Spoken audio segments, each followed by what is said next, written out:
संगीत भी साथ में और कथा भी। जब सूत जी ने शौनक ऋषियों को कथा सुनाई उस समय संगीत नहीं था। जब सुखदेव जी महाराज ने राजा परीक्षित को कथा सुनाई उस समय संगीत नहीं था क्या? क्यों नहीं था?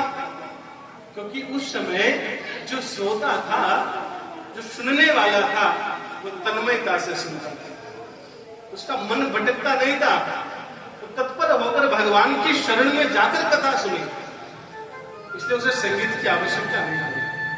उसको सिर्फ कथा चाहिए, कथा का अमृत चाहिए। लेकिन इस कलिकाल में कलयुग के लोगों, जो कलयुग के लोग हैं,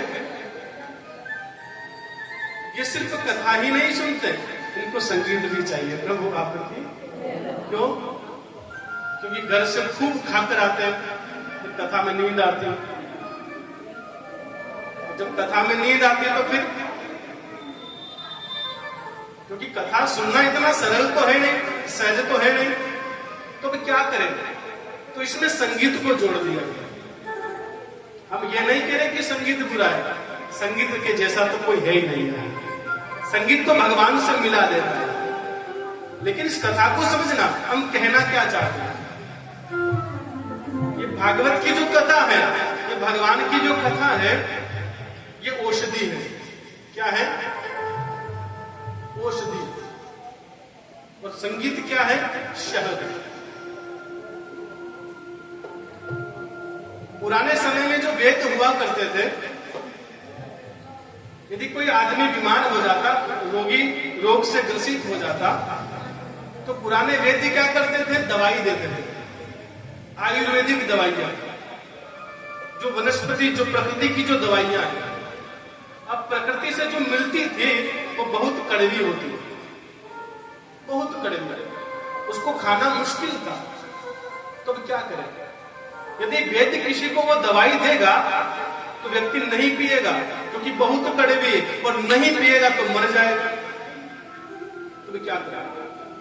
वैद्य ने एक उपाय निकाला। वैद्य ने कहा, मन में सोचा कि ऐसा करूं, इस दवाई के साथ साथ में शहद मिला दिया। अब शहद नुकसान तो करेगी नहीं, शहद नुकसान नहीं करेगा। दवाई के साथ शहद मिला दूंगा तो जो रोगी है वो दवाई पी लेंगे, उसको कड़वी भी नहीं लगेगी। और जब रोगी के पेट में वो दवाई जाएगी तो उसके रोग को ठीक कर देगी।